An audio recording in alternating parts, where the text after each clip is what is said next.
문재인 대통령이 지난 19일 국민과의 대화를 통해 정부 정책과 사회 현안에 대한 국민의 질문에 직접 답변했습니다. 문 대통령은 가톨릭교회의 관심사항인 소수자와 약자 차별 해소 정책도 언급했는데요. 현재 추진 상황은 어떤지, 앞으로의 과제는 무엇인지 살펴보겠습니다. 서종빈 기자입니다. 문재인 대통령은 국민과의 대화 말미에 임기 절반에 대한 소회를 이렇게 밝혔습니다. 임기 절반이 지났을 수도 있고 임기 절반이 남았을 수도 있습니다. 저는 임기 절반이 남았다고 생각합니다. 지난 2년 반 동안 방향 설정과 기반 구축을 한 만큼 남은 기간 성과를 체감할 수 있도록 하겠다는 의지의 피력입니다.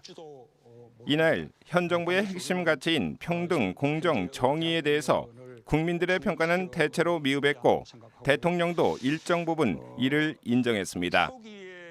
특히 소수자와 약자에 대한 차별 해소 대책을 묻는 질문에 문 대통령은 차별 존재, 사회적 합의가 먼저 해법을 찾겠다, 관심을 갖겠다라고만 답변했습니다. 성소수자 차별 문제에 대해서는 사회적 합의가 이루어져야 합법화가 가능하다는 입장을 밝혔습니다. 그러면서 어떠한 경우에도 성소수자에 대한 차별이 이루어져서는 안 된다고 강조했습니다. 그렇다면 정부의 노력이나 조정 없이 의견이 엇갈리고 있는 성소수자 문제에 대한 사회적 합의 도출은 어떻게 해야 할까요? 건전한 정당이 시민들의 열망을 담아서 입법 활동을 하고 이를 표로 심판하는 한편 법제화가 되면 정부는 시민과 시민단체가 그런 활동을 할 수 있도록 지원해야 한다는 게 교회의 제안입니다. 입법부에서 그런 제도와 법을 만든 것을 충실히 쫓아가게 되면 그 성소수자나 인권 문제에 있어서의 발전은 점진적이지만 탄탄한 어떤 과정으로 발전할 수 있다 이렇게 생각하고요. 특히 프란치스코 교황께서는 그래서 시민과 시민사회단체가 그 정치 영역에 건전한 압박이 필요하다고까지 그렇게 가르치고 있습니다.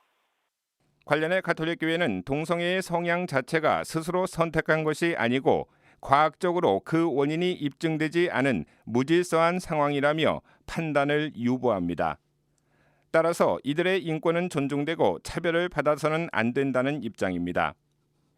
문 대통령은 이어 여성의 사회 진출은 많이 좋아졌지만 아직도 유리천장의 차별이 엄연히 존재하고 있는 게 현실이라고 진단했습니다.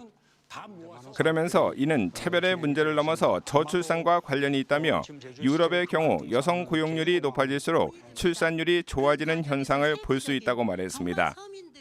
관련해 가톨릭 등 현장의 목소리는 성별 임금 격차 등 여성들이 실감할 수 있는 현실적인 정책이 나와야 한다고 주장합니다. 저출산 문제도 사실은 여성의 조건 자체가 편안해져야 아이도 낳아서 키우고 싶은 마음이 드는 거니까요. 그게 현실에서의 여성 정책과 교회 안에서의 여성들에 대한 대우, 처우가 같이 맞물려 있다 이렇게 생각합니다. 이런 가운데 차별금지법 제정이 국회에서 당리당략에 따라서 난항을 겪고 있는 것도 문제로 지적되고 있습니다. 아울러 자신의 생각과 다르다는 이유로 다른 사람을 무조건 혐오하고 구별짓고 낙인 찍는 죽음의 문화가 먼저 없어져야 법과 제도적인 효과를 발휘할 수 있을 것으로 보입니다. 관련해 프란치스코 교황은 신자들에게 성령에 따라서 사는 사람은 불화가 있는 곳에 평화를, 분쟁이 있는 곳에 일치를 전한다며 이같이 권고합니다.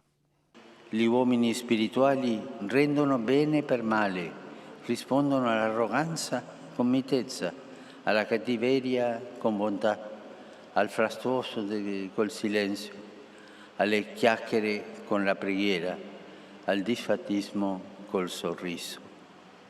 폭력과 혐오, 차별과 착취, 무관심과 무관용, 불평등과 소외를 극복하기 위한 가톨릭 교회의 노력이 문재인 정부 남은 기간 동안 법과 제도 그리고 정책으로 국민들이 공감하는 성과가 나타나길 기대해 봅니다. CPBC 서종빈입니다.